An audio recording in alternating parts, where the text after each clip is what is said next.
Olá, vamos estudar Direito Processual Civil. Nós estamos nos aprofundando nos detalhes que envolvem o procedimento de execução. Esse procedimento é específico e tem também as suas regras que precisam ser dissecadas, precisam ser analisadas com bastante cuidado.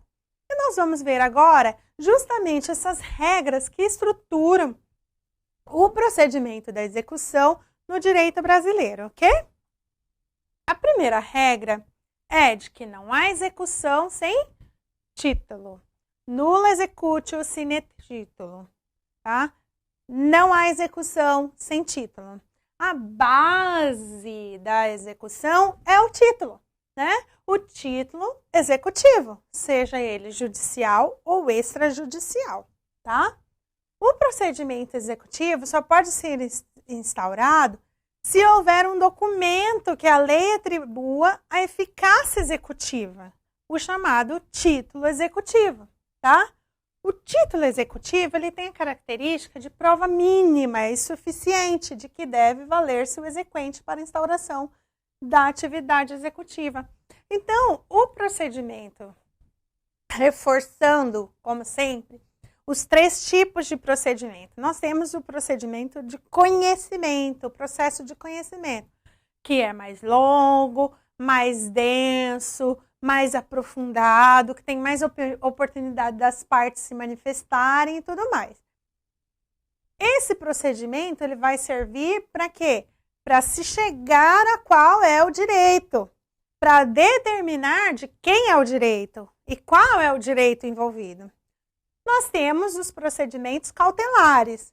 Esses procedimentos são para proteger, ele vem de cautela, né? Proteger algo, pode ser um bem, pode ser uma pessoa, pode ser um testemunho, pode ser uma prova, né?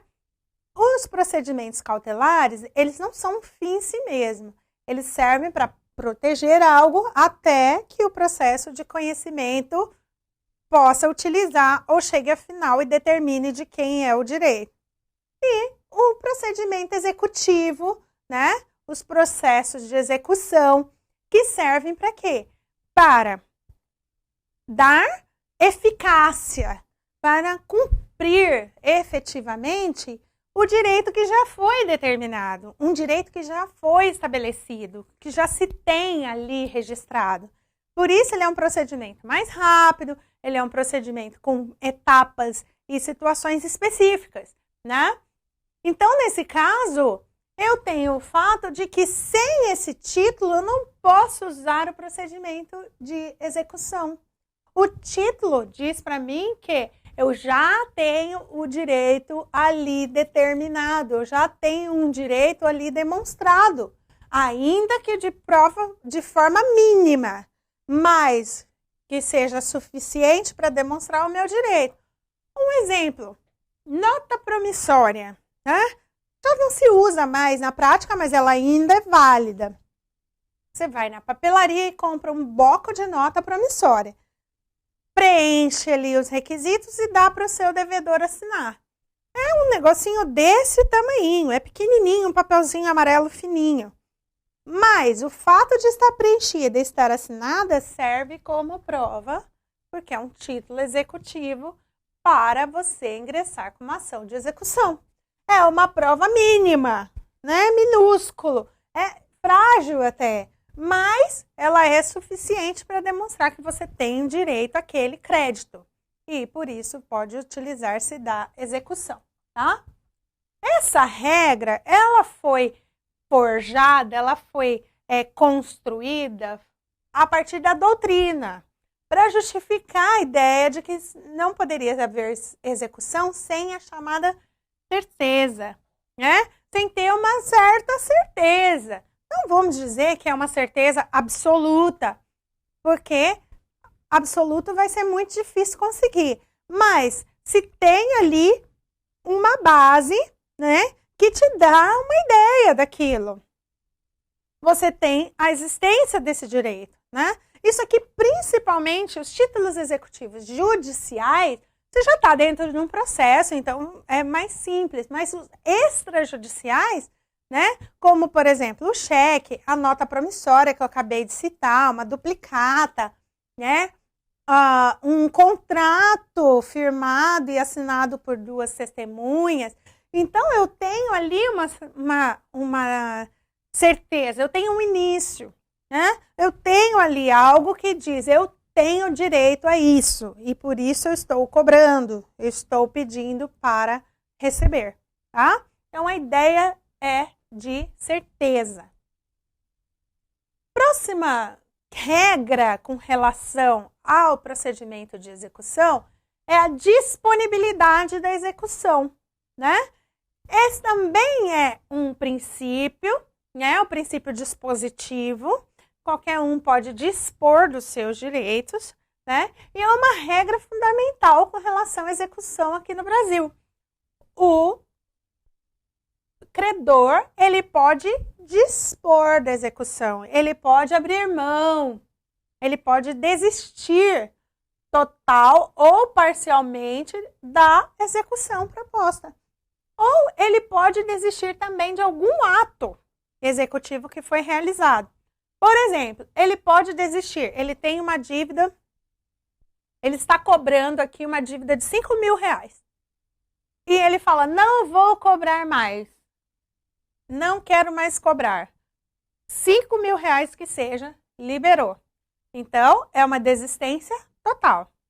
Ou ele pode falar, o devedor me devia 5 mil, mas ele me pagou 1.000 parcelado. Então, eu vou desistir desse 1.000 e continuo com relação aos outros 4.000. E desistir de algum ato, como, por exemplo, ele pode desistir de uma penhora que foi feita e ele pode abrir mão, não quero mais essa penhora, né? E desistir apenas do ato e não do crédito como em si, tá? A execução, ela vem para realizar e atender o interesse do exequente, né? Do credor. Então, cabe a ele dispor a respeito do processo, tá? Mas, dispondo ou não, ao longo do processo, uma outra regra é a responsabilidade objetiva do exequente, tá? Antes da gente entrar propriamente na questão da execução, vamos falar de responsabilidade civil. Nosso direito trata da responsabilidade civil e ele propõe, na verdade, 4 formas. A responsabilidade subjetiva e a responsabilidade objetiva, a responsabilidade contratual e a extracontratual. No caso aqui, nós não vamos falar de responsabilidade contratual ou extracontratual. E o legislador entendeu que se tratava, nesse caso, de responsabilidade objetiva. Aí, nós temos uma situação muito delicada, mas que vai favorecer quem for prejudicado. Na responsabilidade objetiva, não há estudo, não há necessidade de demonstrar a culpa. Culpa entendida em sentido lato, qualquer tipo de culpa, né? Incluindo aí o dolo e as situações em que não foram intencionais.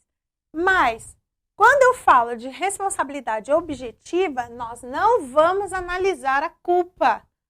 Já parte-se do princípio que é culpado, né? Praticou um ato, vai responder por ele. Ponto. Sem ter essa noção.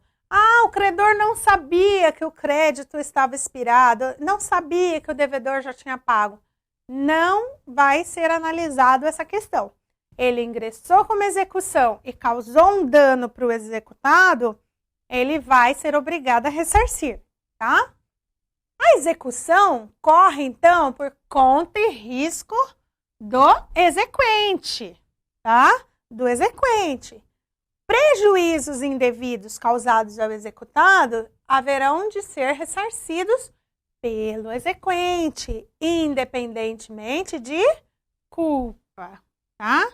A culpa aqui, ó, risca ela, que essa é culpa. Não vai ser analisado a questão da culpa, tá? O exequente que causar, por causa do seu processo, um dano para o executado, vai ter que ressarcir, tá? A responsabilidade do exequente pela execução injusta é objetiva, sem análise da culpa, mas tem que demonstrar o dano, né, material ou moral e o nexo de causalidade entre o dano e a própria execução indevida, né? Não é porque não vai ter análise da culpa que não precisa demonstrar o dano e o nexo de causalidade entre o dano e a execução, entre o dano e o ato praticado pelo exequente, tá? Artigo 520 do novo Código.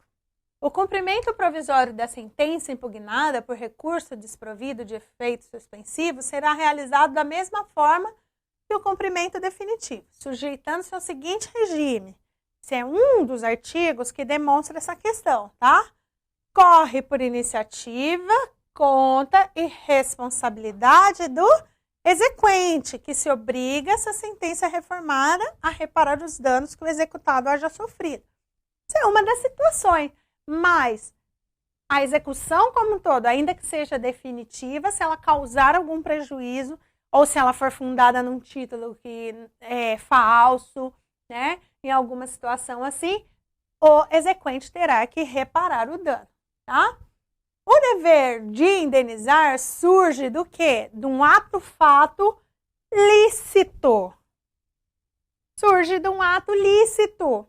Qual é o ato lícito? Ingressar com uma ação na justiça. Qualquer pessoa tem esse direito, tá? E o nosso exequente também tem. Ele pratica um ato lícito, mas esse ato lícito pode causar danos. E se causar danos, esse dano deverá ser indenizado. Tá? O risco da execução justifica que o exequente seja responsável, né? Há um risco envolvido na ação de execução. Tem toda uma estrutura envolvida. O simples fato de, às vezes, executar, vamos dizer, uma empresa. Eu executar uma empresa, pode sujar o nome dessa empresa, né? E causar um efeito na sociedade a respeito disso, sendo que, de qualquer forma, às vezes ela nem é devedora, né? Então, se isso acontecer, se o exequente vai utilizar esse risco, ele vai ser responsável pelos resultados dessa ação, tá? A norma é justa e faz parte da tutela jurídica da ética no processo, resguardando a parte de execuções infundadas. Tá? Infundadas. Infelizmente, o ser humano tem essa tendência para fazer coisa errada, né? Tem essa tendência de querer prejudicar o outro, seja por que motivo for, né? Tem essa possibilidade.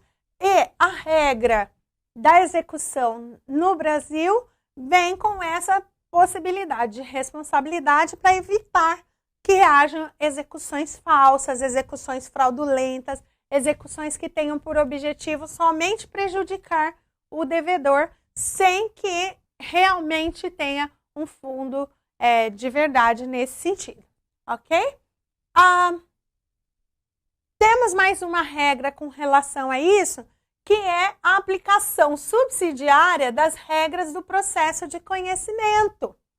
O processo de conhecimento, ele foi muito bem detalhado, muito bem escrito, com todos os mínimos detalhes, das mínimas possibilidades, tá? Para quê? Justamente para isso, para ele servir de base para os demais procedimentos. Assim, os procedimentos especiais, ou no caso, o nosso procedimento de execução, traz somente o que for extra, traz somente o que for a mais, o que for específico do tipo de tutela que vai ser prestada, tá? Então, o novo código, no artigo 771, já traz este livro, regula o procedimento da execução fundado em título extrajudiciário.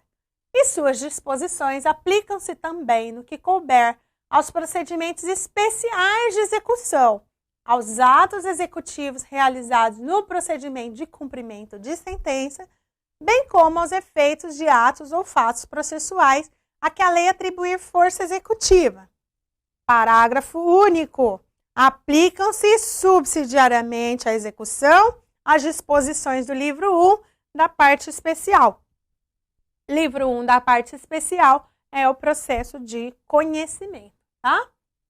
Não existem regras especiais na execução, por exemplo, para a intervenção de terceiro, o litisconsórcio, para os recursos. Por quê? Porque isso tudo já foi tratado no processo de conhecimento, né? Significa o quê? Que se por acaso aconteceu uma intervenção de terceiro, um litisconsórcio, um recurso no procedimento de execução, ele vai ser tratado da mesma forma que no procedimento de conhecimento, com as regras que o código estabeleceu, tá? Sempre que isso acontecer, deve o aplicador, o juiz ou o advogado buscar nas normas do processo de conhecimento a solução para o problema que seja no procedimento executivo.